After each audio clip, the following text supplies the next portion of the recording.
Bonjour à tous. Alors, on va commencer. Nous sommes très heureux de vous avoir aujourd'hui avec nous sur ce webinaire. Je vais commencer par me présenter rapidement. Guillaume Gojard, je suis responsable produit pour tout ce qui est univers du web cloud.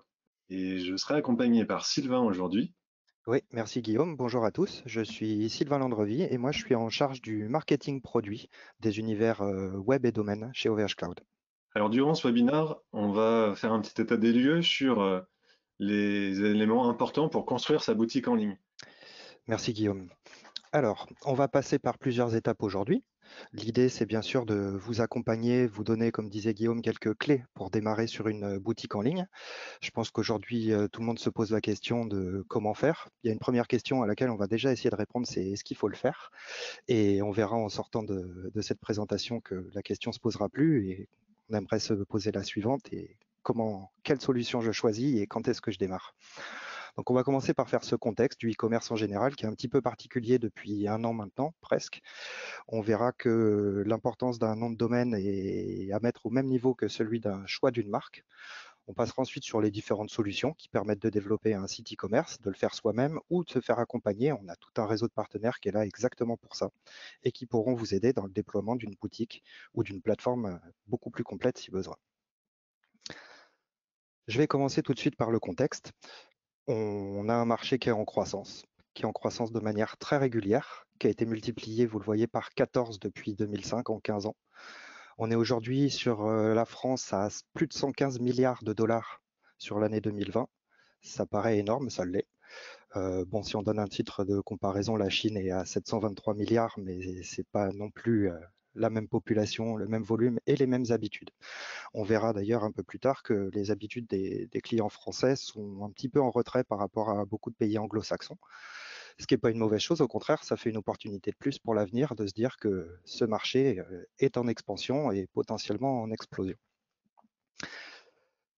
Donc on voit que le e-commerce est en forte croissance. Maintenant, aujourd'hui, il représente toujours que 9,8% du commerce global. C'est-à-dire qu'on a un peu moins de 10% des choses qui sont, en tout cas en volume, qui sont achetées sur Internet. Ce qu'il faut se dire, c'est que ça grandit et ça reste quand même pas marginal, mais encore petit. C'est donc un endroit où on a de la place, on va pouvoir continuer à développer des sites et on ne sera pas arrivé à la taille critique tout de suite. Quand je dis qu'il reste de la place, on a quand même, en gros, aujourd'hui, les chiffres qu'on a pu obtenir sont de 2018 pour la plupart, mais environ 200 000 sites commerçants actifs en France. Il y en a entre 20 et 25 000 de plus chaque année. Ça reste quand même une évolution qui est importante. Mais comme je le disais, on a toujours de la place. On en parlait tout à l'heure, le UK fait exactement, donc l'Angleterre fait exactement 2 fois le chiffre d'affaires que nous faisons en France. Je parlais d'évolution des habitudes, on est en plein dedans. On commence à rattraper les pays anglo-saxons, on est toujours en retrait. Il y a une autre habitude qui a beaucoup évolué depuis tout ce temps, c'est le terminal sur lequel nos utilisateurs vont venir consulter les sites. C'est une évolution qui a eu un point d'inversion il y a quelques années, où maintenant l'énorme majorité des consommateurs et des utilisateurs d'Internet sont sur un terminal mobile. Si on considère la tablette et le téléphone comme un terminal mobile par opposition à l'ordinateur, on a un rapport de 60-40 à peu près avec, vous voyez à l'écran, à peine 38% des utilisateurs qui surfent sur un ordinateur. Là, on parle que de surf. Je ne suis pas en train encore de parler d'achat en e-commerce, puisque on se le doute, c'est assez classique comme réaction. On aura tendance à être à faire un petit peu plus attention à ce qu'on fait quand on met nos numéros de carte bleue par rapport à du surf où on va chercher de l'information finalement. On va voir dans les chiffres ici que le commerce mobile, c'est pas 60 ou 70%, c'est à peu près la moitié. Donc aujourd'hui, si on réfléchit de manière assez simple et basique, on se dit, bon, j'ai la moitié de mon audience qui va acheter sur un terminal mobile, l'autre moitié sur un ordinateur tout à fait classique. Je ne suis pas sûr que ce soit exactement le chiffre le plus important dans le sens où l'attribution de la vente sera à un terminal fixe comme un PC, mais dans 90%, plus exactement 89% des cas, les consommateurs sont passés par un téléphone pour préparer cet achat. Ce qu'il faut se dire, c'est qu'aujourd'hui, 9 fois sur 10, on peut dire presque tout le temps, la décision d'achat a été motivée grâce à l'outil mobile, le téléphone mobile. Si il y a une dizaine d'années de ça, on avait tendance à développer un site pour les ordinateurs, puis essayer de l'adapter pour le mobile. Aujourd'hui, on doit au moins faire les deux au même niveau, voire commencer à réfléchir sur la partie mobile.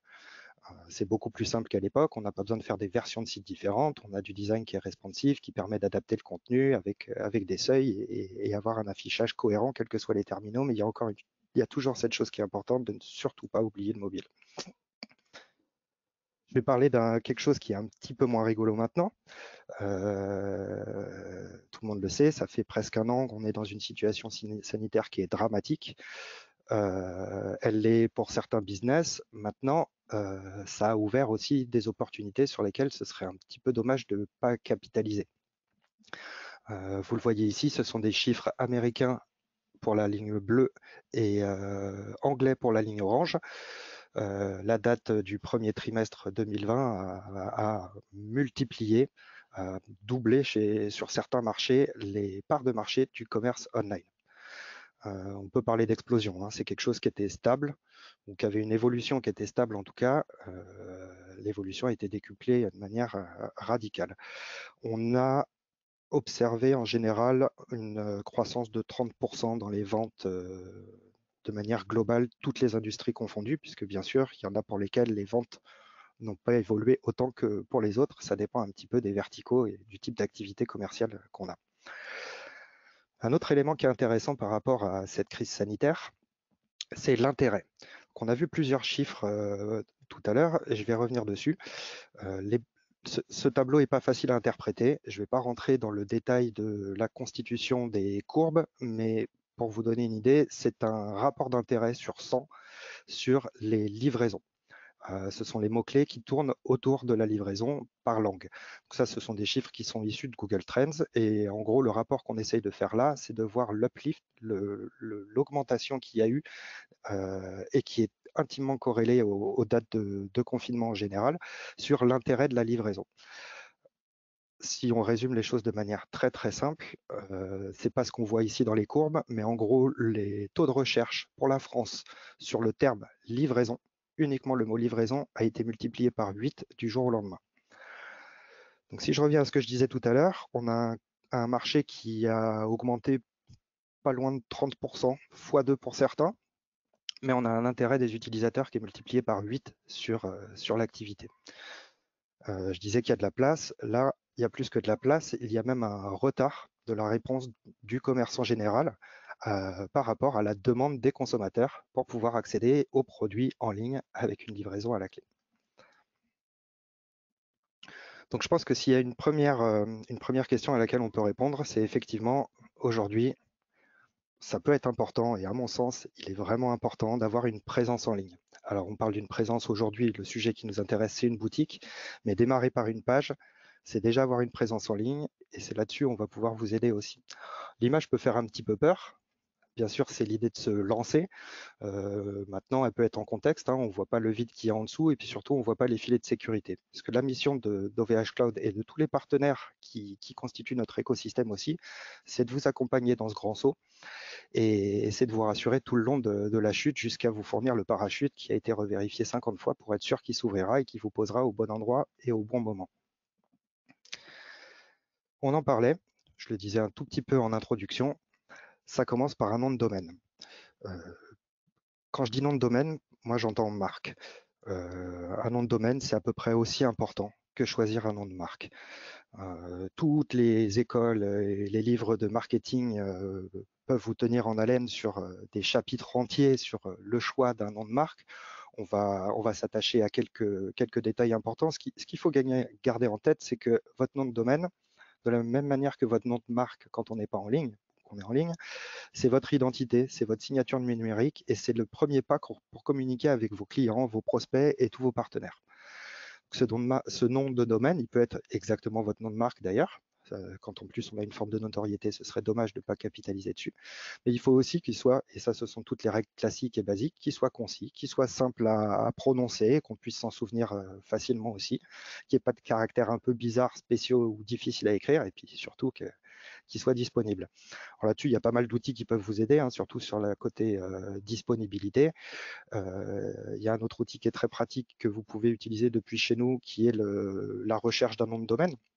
Si vous tapez votre marque, vous mettez .fr, .com ou n'importe quoi derrière, vous verrez s'il est disponible, sur quelles extensions ils sont disponibles. On va d'ailleurs parler un petit peu des extensions juste après, mais je voudrais revenir sur un détail puisqu'on en reparlera plus après. Vous voyez l'adresse qui est tout en bas. On a un protocole HTTPS, S étant sécurisé. Ensuite, on a les 3 W qu'on voit un petit peu partout tout le temps, le nom de mon domaine et le .com.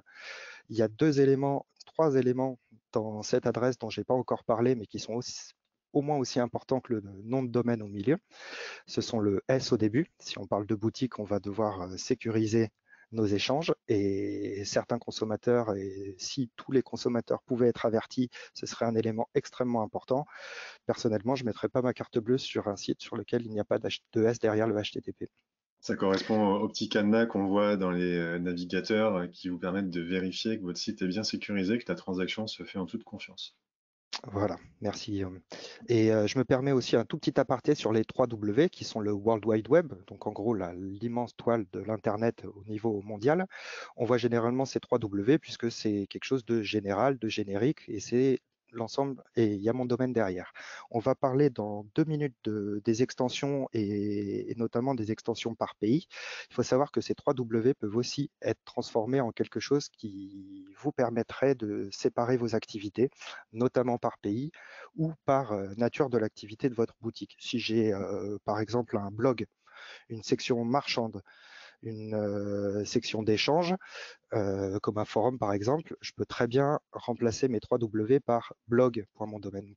Une extension, ou ma boutique, boutique.ledomaine, ou forum.ledomaine. C'est un des premiers niveaux, ce sont les Tu veux sous-domaines. dire, excuse-moi, on va faire des petites questions, mais tu veux dire par exemple que ça te permet de regrouper sur une même solution d'hébergement quasiment plusieurs sites au même endroit, Absolument, et puis avec absolument. l'avantage de garder toujours la marque en point de liaison pour rassurer mon client et lui permettre de faire différentes interventions, différents échanges avec moi, acheter, communiquer, échanger, consulter mes Tout à produits. fait. Alors, je ne vais pas rentrer trop dans le détail parce que ça pourrait être 3 sessions comme on aura aujourd'hui rien que sur le fonctionnement des sous-domaines, mais pour répondre rapidement, effectivement, on peut héberger plusieurs sites sur un seul hébergement. On parlera un petit peu après des types d'hébergement et ceux qu'on vous présente sont tout à fait adaptés à ce genre d'activité. Il faut avoir en mémoire la taille de l'hébergement et ses performances pour pouvoir potentiellement hoster plusieurs choses. Mais on peut bien sûr avoir le blog, la boutique et tous ces espaces et les espaces d'échange dynamique aussi au sein d'un seul et même hébergement, tous les gérer au même niveau dans notre interface et les séparer par sous-domaine, donc où on remplace les W. Ça a d'autres avantages, ça permet de conserver la marque, ça permet d'optimiser le SEO, ça permet beaucoup de choses, mais je ne veux pas rentrer trop dans le détail aujourd'hui. C'est un Bien sûr. sujet qui est intéressant. Il y a aussi beaucoup de détails sur notre site à ce sujet-là ou sur Internet en général pour avoir un peu plus d'infos si c'est un sujet qui vous Et intéresse. Ça doit être un pour sujet compléter, intéressant. Sylvain, il y a une petite question qui tombe qui tombe bien là, sur le sujet. On nous demande si on propose des certificats. Alors les certificats, ça s'appelle des certificats SSL. Je vais en profiter pour donner une petite aparté. C'est ce qui permet d'avoir ce S en face de votre HTTP et qui va sécuriser votre site. Et donc oui, quand vous allez souscrire à une offre d'hébergement chez nous, par défaut, on va vous proposer un certificat inclus dans le prix qui vous permet d'avoir cette petite marque de confiance. Comment peuvent faire les personnes qui vont venir visiter votre site pour vérifier que le site a bien un certificat à jour? C'est dans les navigateurs, vous avez en en-tête de cette URL qui est votre nom de domaine, la possibilité de cliquer sur le cadenas pour pouvoir consulter la validité du certificat. C'est comme ça qu'un visiteur peut vérifier que c'est bien un certificat à jour et qui correspond bien au nom de domaine que vous venez de taper et pas un autre site qui aurait usurpé l'identité. Je ferme la parenthèse. De temps en temps, si j'ai Mhm. d'autres questions qui tombent à point nommé, je me permettrai d'intervenir. Oui, oui, n'hésite pas à me couper, hein, surtout. Et je l'ai déjà un tout petit peu dit, mais la notion de sécurité, particulièrement quand on propose des transactions financières, est vraiment essentielle à prendre en compte, c'est sûr. J'en ai parlé, j'ai teasé pendant 5 minutes, mais maintenant je vais vous le montrer. On parlait des extensions. Donc c'est pour ça que j'ai fait mon petit aparté aussi sur l'adresse, l'URL qu'on a vu tout à l'heure où on avait les W, parce que c'est une des manières de localiser le pays. On pourrait très bien faire un fr.maboutique.com ou un uk.maboutique.com et un ES, comme on pourrait faire un maboutique.fr, maboutique.es. Donc là, on vous a présenté les extensions de domaine en 3 grandes catégories, qui sont les 3 catégories classiques, hein, j'ai rien réinventé. Il y a les premiers, les GTLD, qui sont les généraux, qui sont les plus connus, hein, en général. Tout le monde connaît à peu près ces extensions .com, .net, .org, .pro. C'est les plus communes. Elles sont aussi rassurantes pour les utilisateurs, puisqu'on a l'habitude de les voir.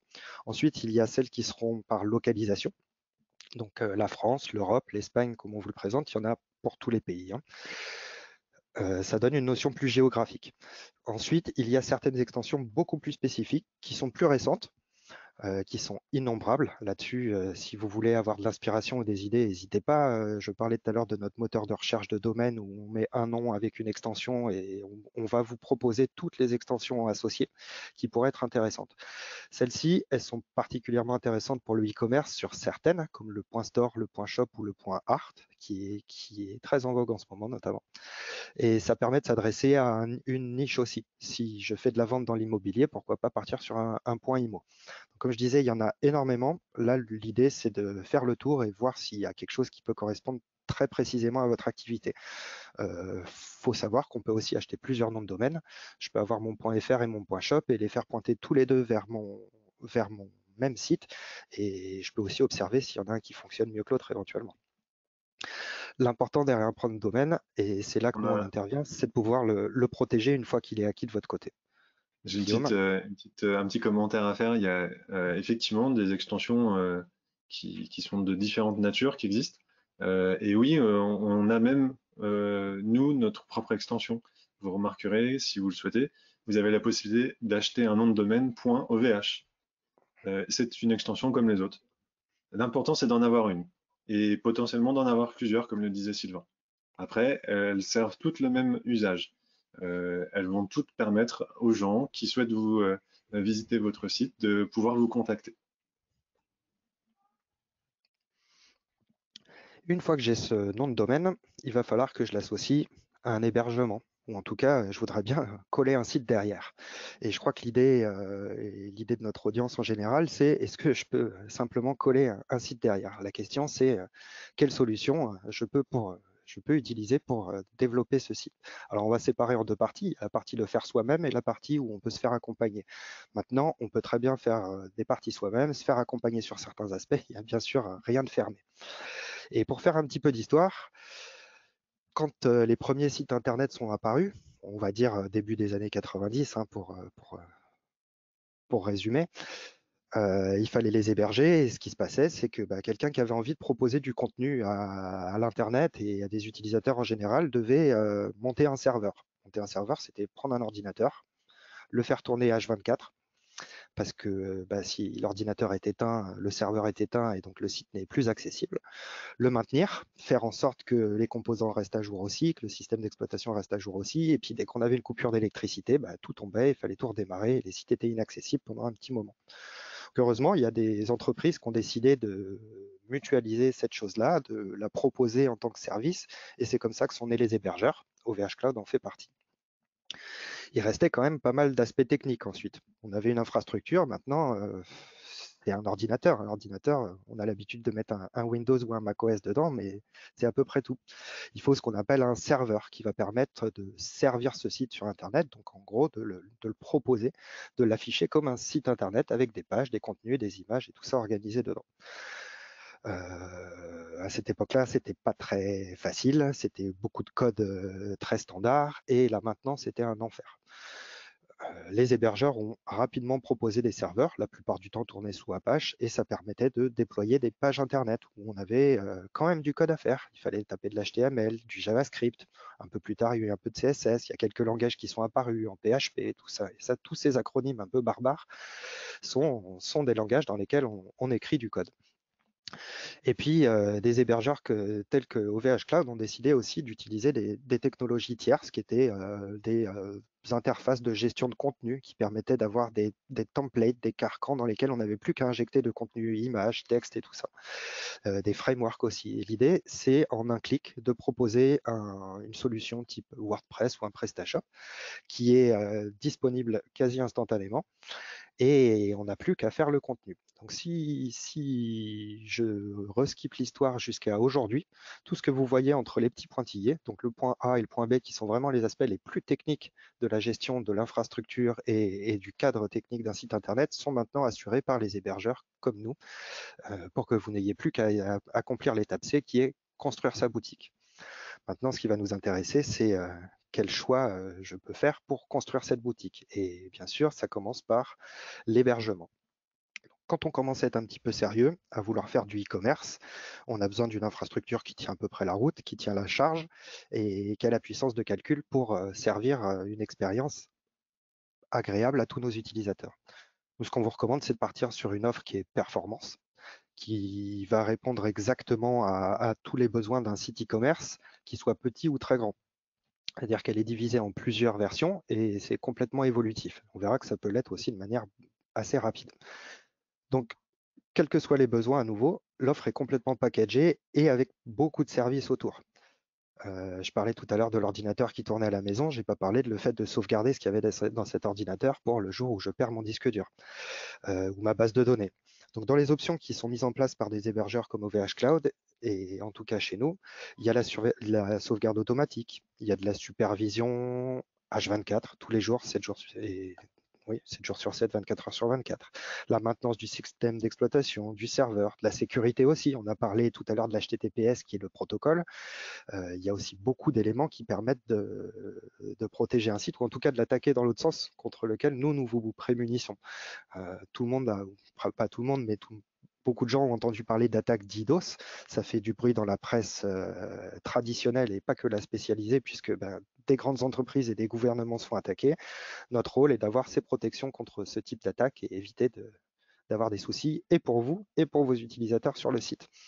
Donc la sécurité est si je reformule juste des petits éléments, là, en gros, OVH s'occupe de faire fonctionner tout ce qu'il faut pour que votre application de e-commerce soit opérationnelle tous les jours. Et voilà. de différents axes, c'est-à-dire la sauvegarde, c'est si vous avez un problème, vous pouvez revenir en arrière après avoir fait une modification. La supervision, c'est nous qui nous réveillons la nuit pour aller rebrancher le serveur si jamais il y avait eu une panne ou éventuellement changer un élément défectueux, ça arrive dans tous les systèmes. Nous, on a des mécanismes en plus sur cette offre-là qui permettent par exemple de basculer votre service entièrement sur une autre machine pendant qu'on procède à ces opérations-là. Donc, toute la petite logistique que vous ne voyez peut-être pas est en place derrière pour vous permettre d'avoir une qualité de service qui soit le plus propre possible. Voilà. Et il y a un dernier élément dont on n'a pas parlé, c'est que on est français et en France, et ça a plusieurs avantages sur la disponibilité des données. Plus on est près des utilisateurs, plus le site se charge rapidement. C'est aussi simple que ça. Et l'autre avantage, c'est la protection de ces données. Aujourd'hui, il y a beaucoup de discussions sur le Cloud Act américain qui donne accès aux données sur simple demande de n'importe quelle organisation gouvernementale. Quand on est européen, on a la chance d'avoir une vraie protection sur nos données, qu'elles soient personnelles ou industrielles. Nos données d'entreprise sont protégées aussi. Et ça, c'est pas anecdotique. Tu as parlé de l'option Boost? Non, alors, j'ai pas parlé de l'option Boost, on parlait d'évolutivité de l'offre. Les quatre Je offres vais que vous revenir voyez juste là, sur le slide, ouais, super. ouais, vous permettent de passer de l'une à l'autre de manière ponctuelle. Pour ceux qui ont eu des expériences Black Friday, et notamment le Black Friday 2020 qui a été un événement encore plus important que d'autres, encore une fois compte tenu de la situation, il se peut que vous ayez des gros pics de charge, qu'il y ait énormément de gens qui se connectent à la boutique. Des fois, on prépare une option marketing aussi, une opération marketing, on ne pensait pas qu'il y ait autant de retombées. Il se trouve qu'on passe à la télévision, coup de chance, sur une chaîne locale, et le lendemain ou le soir même, il y a énormément d'utilisateurs qui se connectent. Pour éviter que le serveur soit surchargé, que l'expérience soit dégradée, on a une option de boost qui permet à la demande de monter en performance et de redescendre instantanément aussi, et ça, c'est payé à la journée. C'est-à-dire que si Ouais, vous êtes sur ça, du perf 1, c'est tout le succès qu'on vous souhaite, bien entendu. Et effectivement, le point important, c'est que c'est une facturation à la journée. Euh, on n'est pas dans des modèles complexes en termes de facturation. C'est pour ça qu'on affiche des prix au mois et que au moins vous êtes garanti dans le montant que vous allez dépenser pour profiter d'un hébergement comme cela. Grâce à l'option Boost, vous n'êtes pas obligé de partir sur un engagement trop long, sur un grand niveau de serveur. Vous pouvez prendre un Performance 1 par exemple et profiter des ressources d'un Performance 2, 3 ou 4 pendant le temps qu'il vous faut et en payant juste ce qu'il faut. Et si j'essaye de situer un petit peu l'hébergement qu'on propose par rapport à d'autres types de serveurs qui sont disponibles, notre hébergement performance, c'est une sorte de bon compromis entre la puissance que peut avoir un serveur dédié ou un serveur privé dans un cloud public ou un petit hébergement mutualisé de performance moindre. L'énorme avantage en dehors des coûts et de la performance, c'est aussi d'avoir un environnement qui est complètement géré. On parlait tout à l'heure de systèmes d'exploitation, de CMS et de l'infrastructure en général. Quand on est en hébergement type performance avec ces ressources-là, on n'a rien d'autre à faire, encore une fois, que le site, la boutique et ses contenus. Là où sur des instances public cloud ou même du private, on va devoir forcément gérer l'infrastructure et le serveur web soi-même, ce qui est en principe pas le métier de quelqu'un qui va gérer sa boutique en ligne.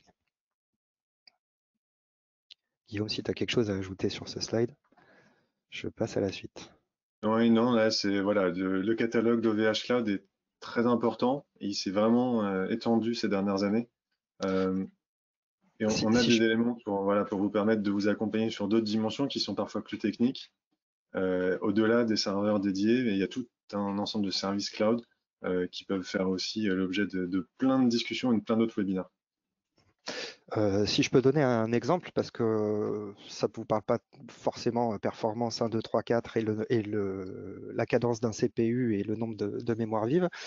Aujourd'hui, on a des sites. Il y en a un qui est spécialisé sur un jeu vidéo qui est Genshin Impact, qui est très d'actualité en ce moment, donc il enregistre énormément de visites. Ce site-là, il est déployé sur WordPress. Il a 7 millions de visites par jour et Guillaume, arrête-moi si je dis une bêtise, il est hébergé sur un Performance 1, la première version de nos hébergements Performance. C'est ça, c'est la magie de la solution. Euh, Vous êtes dans un environnement qui est extrêmement économique par rapport à d'autres solutions qui sont plus dédiées et qu'on pourrait proposer qui ont des coûts vraiment différents, beaucoup plus importants.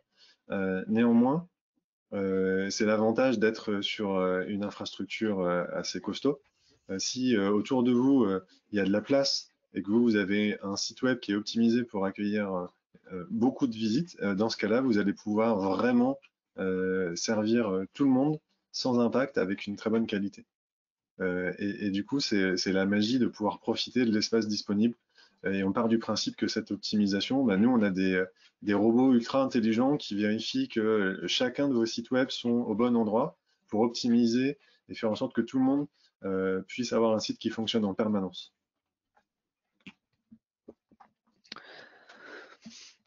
La deuxième étape, on a parlé de l'infrastructure, on a parlé du serveur. La deuxième étape, c'est qu'est-ce que je vais utiliser pour gérer mon site internet, son contenu et son look finalement. Alors, on peut toujours utiliser la méthode ancienne, prendre un bloc-notes, il y a un peu mieux que le bloc-notes aujourd'hui, et puis écrire de l'HTML, du CSS et du JavaScript. Maintenant, nous, ce qu'on recommande, c'est quand même d'aller au plus simple, au plus efficace, et aussi de passer par un CMS. Alors, il y en a deux qui sont complètement intégrés chez nous, où en un clic, ils sont déployés et il n'y a plus qu'à utiliser l'interface. Ce sont Sylvain, c'est PrestaShop. quoi un CMS? Je Alors, t'embête. un CMS, c'est un système, c'est un Content Management System, donc un système de gestion du contenu. Donc, c'est quelque chose qui est une interface d'administration. Les deux écrans que vous voyez, deux et demi même, sont pas des écrans qui sont vus par vos utilisateurs, ce sont les interfaces dans lesquelles vous allez gérer votre site. Le premier niveau, c'est de gérer la structure du site, son thème, quel fond je vais mettre, quelle couleur je vais utiliser, quelle forme auront les boutons. Ensuite, il y aura la structure des pages. Est-ce que je fais une page par produit, par gamme, et ce genre de choses. Et ensuite, il y a des articles de contenu et des produits en eux-mêmes. Et à chaque produit, grâce à un CMS, je ne vais pas avoir besoin par exemple, de refaire une page complète pour chaque produit, mais je vais réutiliser la même dans laquelle je vais changer le nom, le prix, les versions, les SKU si on est sur un commerce de ce type-là, et les images associées, etc. Et ça permet d'industrialiser la production des pages et des contenus de votre site. Il en existe plusieurs. Les deux qu'on propose sont parmi les plus connus et les plus pertinents sur le marché, notamment quand il s'agit de créer une boutique. Alors, je ne suis pas un expert des solutions en elles-mêmes, dans le sens où je peux dire des bêtises dans ce qui va suivre, mais pour essayer de le dire en 2 mots, PrestaShop est extrêmement simple à utiliser, très rapide et très efficace. WordPress l'est un tout petit peu moins. Il faut l'appréhender au début. La structure du j'ai peur de dire CMS à cause de toi, Guillaume, maintenant.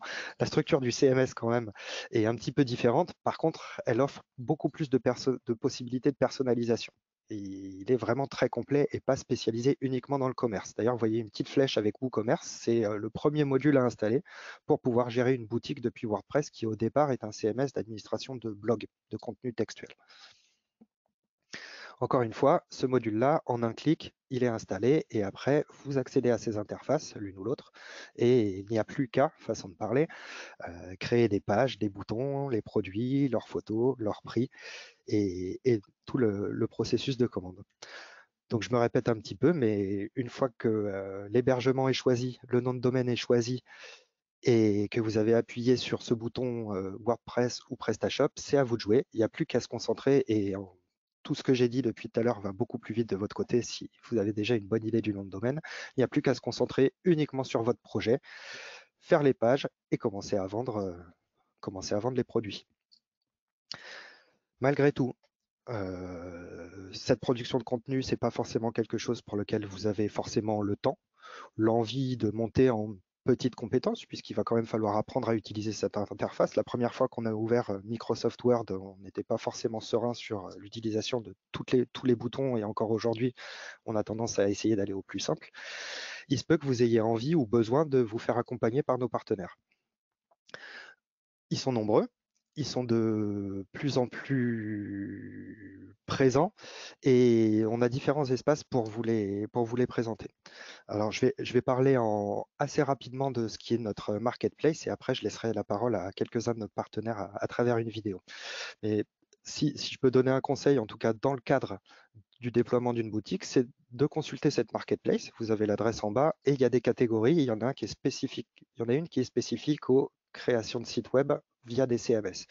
L'avantage de passer par ces solutions-là avec nos partenaires, c'est que la solution est complètement clé en main. On est complètement autonome sans avoir de bagage technique. L'outil va proposer des thèmes, des maquettes de templates prêtes à l'emploi. Ils vont en général vous accompagner sur les bonnes pratiques en termes d'expérience utilisateur, d'optimisation pour les moteurs de recherche. Les sites sont conçus de manière responsive pour s'adapter entre les ordinateurs et les mobiles. On est conforme avec toutes les règles du cadre RGPD sur la protection des données. Et donc, en général, il y a aussi beaucoup de fonctionnalités en plus de la création du site qui sont embarquées dans ces outils-là, comme des prévisualisations de rendu, de la statistique, des échanges ou des plateformes de discussion avec les consommateurs. Beaucoup de choses qui sont en plus proposées dans des solutions CMS complètes. Je vais laisser la parole quelques instants à nos partenaires. Ils vont pour l'instant juste introduire leur sujet. Vous verrez qu'il y a 2 types de partenaires dans la vidéo qui va venir. Ils seront 3 à prendre la parole. Il y a ceux qui, via la marketplace, proposent un CMS complet et vous accompagneront. Il y a aussi les partenaires type agence de communication, beaucoup plus traditionnels, qui eux peuvent vous accompagner de manière très personnalisée sur le projet. Ces vidéos sont très courtes. Vous recevrez très prochainement en même temps, donc je pense que ce sera dès on va dire milieu de semaine prochaine ou début de semaine prochaine, vous allez recevoir aussi l'enregistrement de ce webinaire et les vidéos complètes où ils vous expliqueront ce que leurs solutions peuvent apporter et comment ça marche. Je vais arrêter de parler et leur laisser la parole.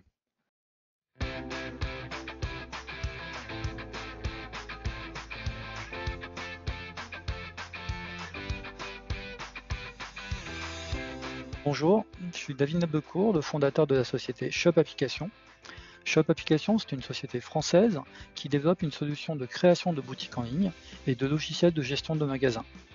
Dans la vidéo complète, je vous propose de découvrir comment lancer votre boutique de e-commerce en 24 heures.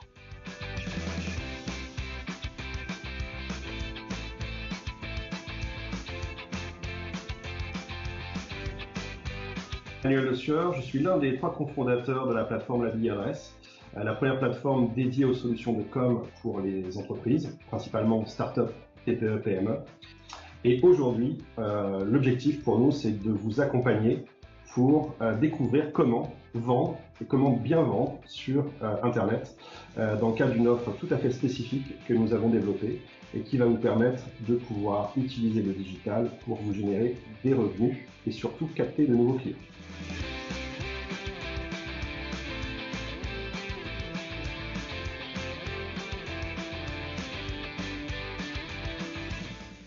Bonjour, je m'appelle Quentin Abran, je suis partenaire à l'agence Puppets. Nous allons parler aujourd'hui de transformation digitale, découvrir ensemble les solutions que nous proposons avec OVH Cloud.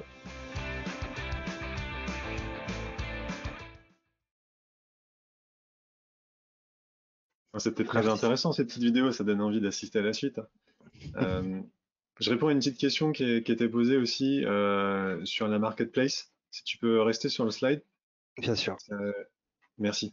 La marketplace d'OVH, c'est quoi? OVH Cloud, l'année dernière, peut-être même un peu avant, a ouvert cette marketplace pour pouvoir travailler une dimension qui est importante dans nos valeurs. Je ne sais pas si vous avez aussi eu l'occasion de voir un petit peu les communications qu'on a eues à ce sujet.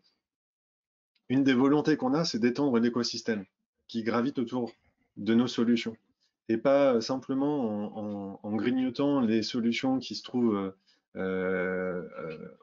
qui fonctionnent avec nos services, mais en permettant à n'importe quel autre acteur du marché, ceux que vous venez de voir dans les vidéos en l'occurrence, par exemple, de proposer leurs services à nos clients en direct. Et on a fait une marketplace en plus qui vient compléter les produits qu'on ne saurait pas fabriquer nous-mêmes et qui ont une pertinence par rapport à tous les services qu'on propose. L'avantage qu'ont tous les produits qui sont présents sur la marketplace, c'est qu'il s'agit de partenaires d'OVH. Leurs solutions sont hébergées chez OVH aussi, et en général, on travaille avec eux depuis de nombreuses années. Donc, on les met en avant et on se complète mutuellement sur nos différentes propositions qui peuvent être évoquées ici. Voilà. Je voudrais rappeler juste un point de base. La plupart des solutions que vous allez pouvoir consulter chez nous vont être en général expliquées et présentées avec un grand nombre de guides et pour vous rassurer dans la mise en œuvre ou même vous accompagner en cas de problème. On a l'avantage avec notre ancienneté d'avoir pu établir de très nombreux guides pour répondre à vraiment beaucoup d'éléments de questionnement que vous pourriez avoir. N'hésitez pas à aller consulter ce petit moteur de recherche et vous verrez qu'il y a énormément de guides qui sont mis à jour très régulièrement pour pouvoir tenir compte de toutes les évolutions de nos produits.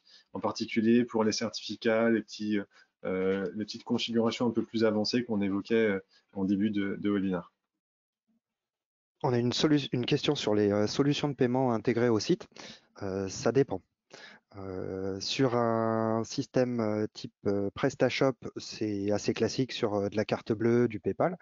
Là où quand on part sur une solution type WordPress, ça va être à vous. Donc, je parlais tout à l'heure de la technicité un petit peu supérieure côté WordPress, c'est qu'il va falloir installer un module pour les moyens de paiement, voire contracter directement avec les sociétés de paiement comme Visa.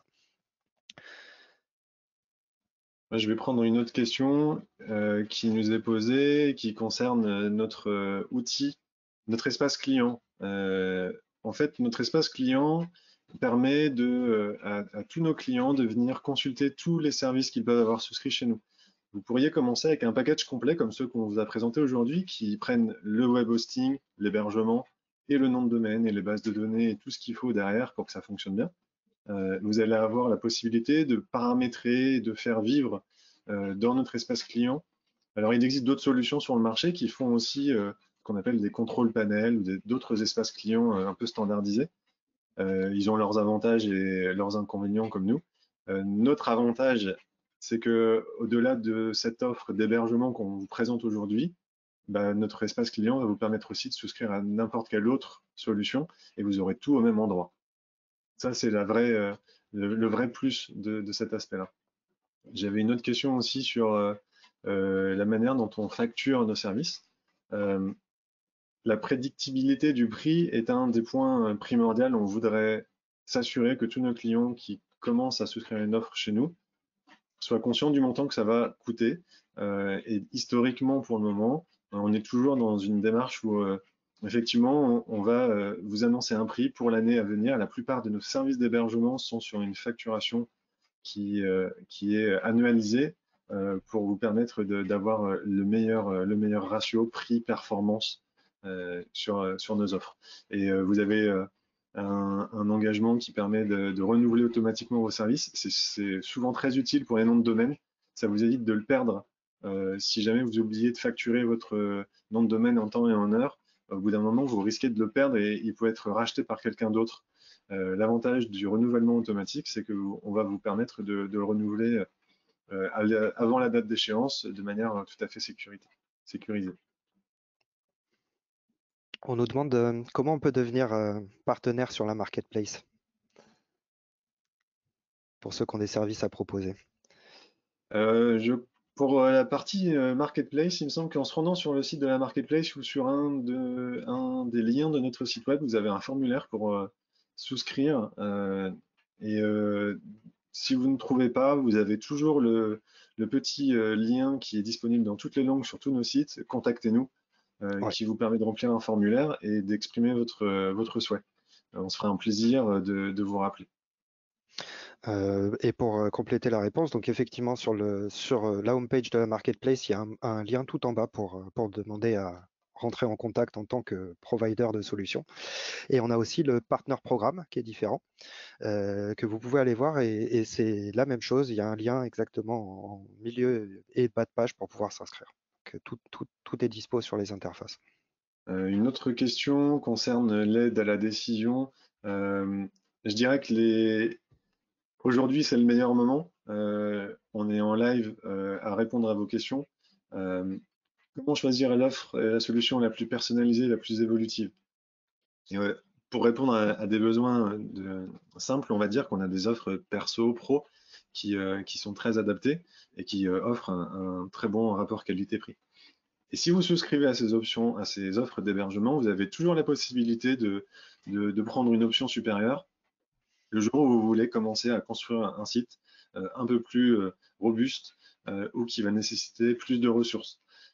À partir du moment où vous êtes en train de construire un site web qui vient supporter votre activité professionnelle et que vous avez l'intention de faire du commerce en ligne ou de valoriser votre entreprise, on va vous conseiller de choisir des offres d'hébergement qui seront plutôt celles de la catégorie performance parce que vous allez bénéficier de ressources garanties et d'avoir vraiment une robustesse, un espace de stockage qui soit le plus souple possible pour pouvoir avoir la pérennité qui va bien sur votre site web.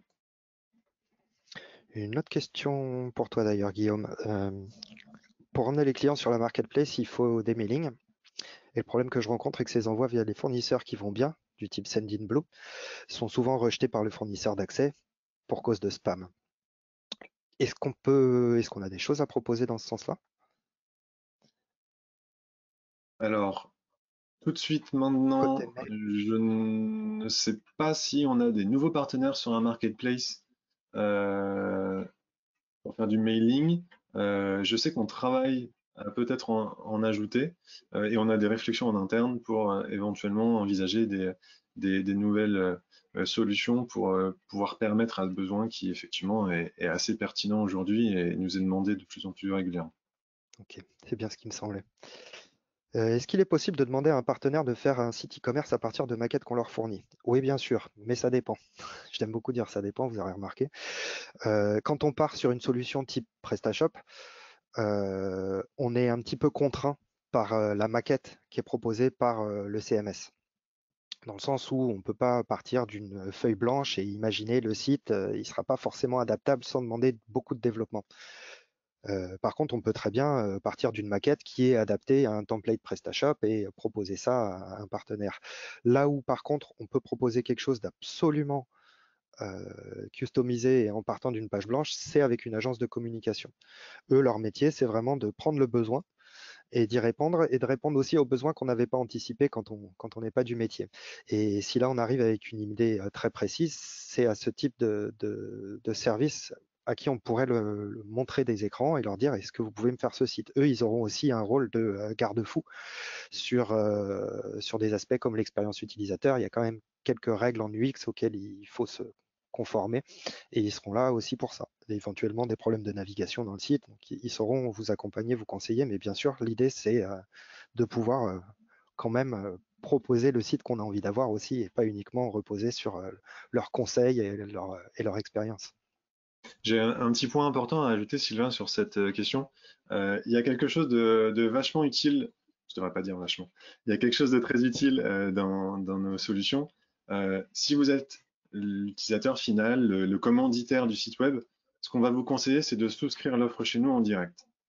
Pourquoi? Parce que même si vous n'avez pas les compétences pour construire le site et que vous souhaitez un site sur mesure ou une amélioration du site existant, vous avez un mécanisme qui est très intéressant dans notre espace client, c'est que vous pouvez déléguer l'accès technique à un tiers. Vous identifiez une agence web proche de chez vous qui est en capacité de vous accompagner. Vous allez avoir plus de souplesse pour pouvoir les contacter, travailler avec eux le projet, construire des maquettes et justement obtenir le tarif le plus adapté pour vous. Et vous allez pouvoir leur déléguer un compte technique que vous pourrez décider de révoquer à n'importe quel moment quand vous aurez fini la prestation, par exemple, et leur permettre ainsi d'accéder à votre environnement, de venir effectuer les déploiements du site web, de éventuellement maintenir le site web dans le temps pour votre compte. Mais vous en restez propriétaire et vous évitez parfois quelques déboires qu'on peut entendre où en passant complètement par un fournisseur qui s'occupe de tout de A à Z, le jour où vous n'avez plus envie de faire affaire avec eux, parfois ils peuvent conserver soit votre nom de domaine, soit vos accès techniques, et ça peut être pénalisant pour vous si vous voulez changer de partenaire. Voilà un point important à avoir en tête. J'ai une autre petite question sur le raccrochement de nom de domaine qui aurait été acheté indépendamment d'un hébergement. C'est quelque chose qui est possible. Je vais poster sur la question qui a été posée de manière publique un lien vers un guide qui explique les différentes manipulations à faire pour pouvoir, comme on le disait, je crois, dans le webinar, avec un seul hébergement et surtout ceux de nature performance, vous avez la possibilité de faire tourner beaucoup de sites web dessus. Et si vous achetez différents noms de domaine et que vous avez des projets complètement différents, un seul site web comme un hébergement performance peut tout à fait supporter 10, 20, 30 sites web différents. Donc ça peut être utile de faire en sorte que ces différents noms de domaine soient regroupés sur le même espace. Je vais partager le guide de manière publique à tout le monde. Si je peux me permettre de revenir sur la question de tout à l'heure sur les emails qui passent en spam, on a sur la marketplace un partenaire qui s'appelle Squad Data, donc comme Squad et Data mais comprimé, qui peut aider sur des solutions de fiabilisation des emails en général. Donc, ça peut être un partenaire à regarder, je crois. Ouais.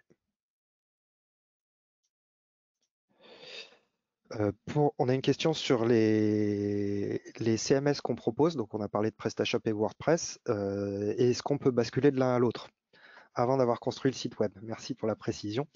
Effectivement, une fois qu'on a démarré, les deux plateformes étant très différentes, on ne va pas pouvoir réutiliser le contenu à moins de faire que des copier-coller. Je n'appellerais pas ça un transfert. Par contre, les modules peuvent être ajoutés, retirés sans problème. Donc, vous pouvez lancer un WordPress, essayer un petit peu, bricoler dessus et le scratcher complètement pour repartir sur un PrestaShop et rechanger d'avis si vous voulez. Il faut juste savoir que de l'un à l'autre, on ne conserve pas ce qu'on a commencé à faire. Il y a un point qui est important, c'est que quand l'avantage de nos modules qui sont préinstallés, on les a packagés pour qu'ils s'installent et qu'ils aillent faire toutes les opérations techniques nécessaires à leur bon fonctionnement. Donc en fait, on crée une base de données pour vous si c'est nécessaire et que le CMS en a besoin pour fonctionner. L'idéal quand on fait une installation d'un module en un clic, c'est que vous laissiez le composant de manière automatique, gérer l'installation. Comme ça, si jamais vous perdez le mot de passe, vous pouvez le redemander dans l'espace client. Si vous voulez le désinstaller et le réinstaller ou en installer un autre, vous pouvez le faire systématiquement depuis l'espace client, ce qui va être le plus simple pour un débutant, par exemple. Le coût moyen pour performance, alors ça va dépendre de l'offre. On a 4 tarifs, je crois, oui, on les a pas affichés. En fait, le premier prix pour un performance est un abonnement de 9,99 € par mois hors taxe et permet de faire fonctionner plusieurs centaines de sites web différents ou éventuellement un gros site web. Et alors, vous allez me demander quelles sont les caractéristiques pour pouvoir identifier si j'ai besoin d'un performance 1, 2 ou 3. À partir du moment où vous avez une activité professionnelle et que vous avez l'intention de pouvoir construire une solution avancée, l'hébergement performance sera une garantie certaine. Et en plus de ça, la migration vers un niveau supérieur est simple, c'est-à-dire que vous pouvez le faire depuis votre espace client et vous pouvez demander à bénéficier des ressources de l'étage supérieur sans que ça impacte votre système. On attribue plus de ressources, comme on a la main sur la manière dont on répartit les ressources, et bah, simplement vous aviez un CPU, on vous en rajoute un et la mémoire qui va avec. Et ça vous permet de manière sereine de pouvoir utiliser plus si jamais vous avez besoin. Et par contre, si j'ai démarré dans un perso ou un pro et que je me rends compte que ça suffit pas, c'est la même chose. À partir du moment où vous êtes sur une de nos gammes de produits, que ce soit perso, pro, performance, dès que vous allez souhaiter utiliser plus de ressources, vous pouvez faire une commande depuis l'espace client sur l'offre d'hébergement supérieure qui vous intéresse et la migration sera opérée automatiquement par nos services pour bénéficier au plus tôt et c'est quasiment immédiat. Ça prend quelques heures maximum, quelques minutes en général pour profiter des nouvelles ressources. merci à tous, Merci Sylvain à bientôt. et merci à tous. Au revoir.